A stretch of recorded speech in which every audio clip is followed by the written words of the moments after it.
Hey there, YouTube. It's the Grognard DM again. It's been a bit of a week, but it's been a busy week, so I wasn't able to vlog last week. In the intervening week, though, I have had a few exchanges, and a few people asked me to expand a little bit more on HackMaster. It's a game I played a few times. I've enjoyed it every time.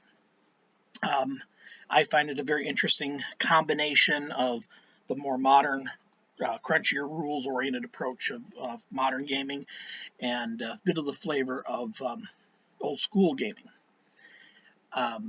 Basically, it's a combination of random generation and point building, point buys. You generate your stats with 3d8, just like D&D. There's a 7 stat that's looks, otherwise same stats. And the big thing is that you get so many build points if you take them as rolled. If you swap 2 stats, you get a few extra build points. You take them as rolled, you get the most, and then you get the least if you just rearrange them however you want for the roll. Part of your build points goes towards buying your class, and that cost is going to vary based on race. Humans are 20 across the board, so there's a little bit of an advantage innate there.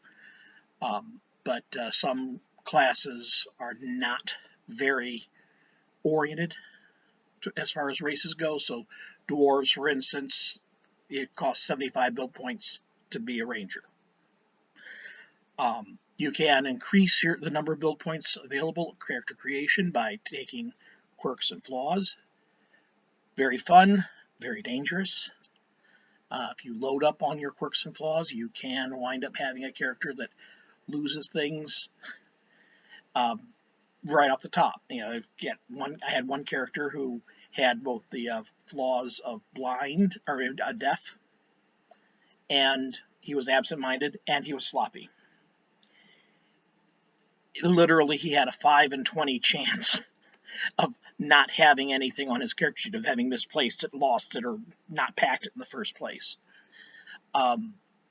But as far as the mechanics itself go, I kind of got into it a little bit with the initiative and the count up concept. Second by second combat, it goes until combat's done. Combat is dynamic, which means the attacker makes an attack roll and the defender is making a defense roll, and the attacker's got to beat the defense roll. So it's not a static armor class like in D&D. The natural 20 and the natural 1s have significance, and they have greater significance because of this dynamic aspect. Looking at the classic one first. Natural 20, critical hit if you beat the defense roll. Natural 1, if the defense roll beats your attack roll, you fumbled. On the defense side, a natural 1 means you've left yourself so wide open that the immediate second following, you get another attack called on you. Then there's natural 19 and natural 20s. Natural 19 is a near perfect defense.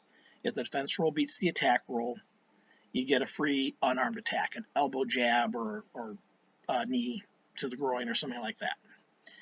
A natural 20 that beats the attack roll is a perfect defense. You defended so well that you gave yourself an immediate opening to make a counterattack with a weapon. This also means then that opposing natural 20s literally means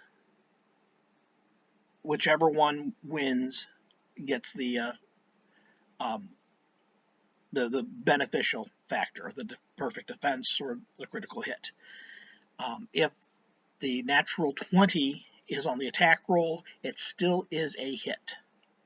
So even if the defense roll beats the attack roll, no critical hit happens, but the perfect defense happens and the regular blow is landed. Opposing natural 1s is where it gets fun. Bearing in mind this started as the role-playing game of a comic book,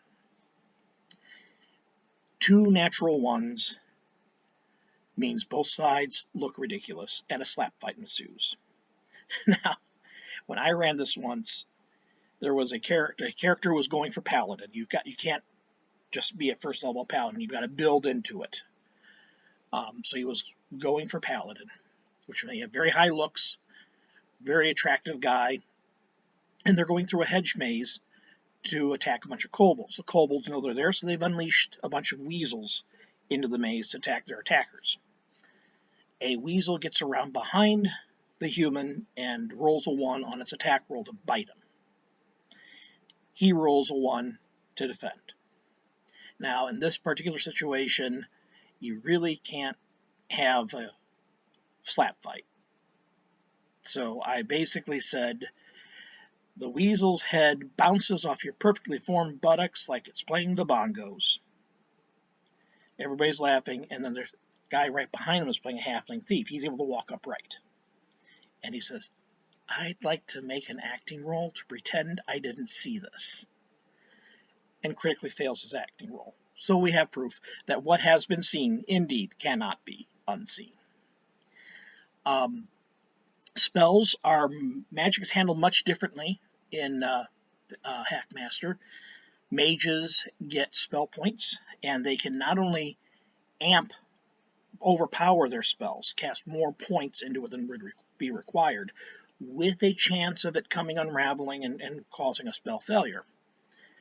But also, the dynamic is you can prep one spell of each level, and they have a journeyman and apprentice for those first levels casters. Lesser spells, but still they can have some decent effect, kind of like cantrips in first edition, and some of the 0 level spells in Pathfinder and 3.5. But you can prepare 1 of each level out of your spell book, and there is a spell per level. So if you have a 20 level character progression, there's 20 levels of spells.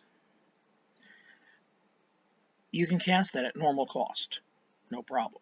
You can also cast any spell that you have in your spell book at double the cost, which makes spellcasters a lot more flexible, I find. Otherwise, it's something that definitely is not it's not a class for a novice to play, because the calculations are overamping. Yes, they can be very advantageous, but you need to also be able to kind of multitask, because it's still one die roll. So the spellcaster is making a die roll to simultaneously check for spell failure, but also at the same time to set the difficulty number that must be overcome on the saving throw, if there is a saving throw. So it's a bit of a more complicated character class to run. Mage, fighter mage, mage thief. Clerics have a much more, I find, realistic dimension, because not every god does the same thing. So not every cleric, for instance, turns undead. Not every cleric is strong in healing. Some clerics are very weak in combat because they're strong in healing. So basically, each cleric, based on the god that they follow, has a different suite of skills and talents and powers, as well as a completely different spell list. Now, some spells are common between cleric classes. Another factor in HackMaster is the concept of penetration. Just about every die roll penetrates, which means if you roll the maximum value on that die, you roll again and subtract 1. So long as you keep hitting maximum value, you're rolling and add, rolling and add. Of course, maximum value is always, say it's a 4-sider, you're always rolling again on a 4, but you're adding 3 on the subsequent rolls. Hit points obviously do not penetrate, but damage does, attack rolls and defense rolls do, saving throws do. Some initiative rolls do. If you're being delayed, they can be penetrating rolls. So it's a very interesting dynamic. It can become very quickly deadly. The other thing also that is very deadly in HackMaster is the concept of threshold of pain, or being topped. Everybody has a threshold of pain based on the number of hit points they have. If they take that much damage, and that's less damage reduction, which your armor gives you, then they have to make a threshold of pain check, which is typically 1/2 your constitution or less on a d20. If you fail the threshold of pain check, for every point that you missed it, you are completely incapacitated for 5 seconds. You're on the ground, balled up in a little bundle of pain, groaning and moaning. So since you're incapacitated, you can be coup de grace. It's very easy to do that. So it's very frequent that the role of thieves, for instance, is to wait for the fighter to top some creature and then go in and coup de grace. Thieves can do it in 5 seconds. Most characters would do it in 10. Assassins do it in 3 because, well, they're assassins. That's what they do. The thieves' backstab becomes much more deadly. They, once again, like old school, they have to be behind the target to do the backstab. If they do, they ignore so much DR based on their level. And when they roll to do damage, they penetrate on max value -1. So, say for instance, with a knife does a d6, they're going to penetrate on a 5 or 6. If they're doing daggers, which do 2d4 in HackMaster, each of those d4s penetrate 50% of the time, 3 and 4. So it suddenly becomes much deadlier. The thief and their counterpart, the rogue, has another dynamic as well. They've got luck points, but you've got to have a specific story prepared, and it can't repeat each time you burn luck points. So if you're going to have your luck points to reduce damage, oh well, my flask that I had just underneath my cloak here took the blow and absorbed the damage. Okay, well, what are you going to do next time on your next luck point?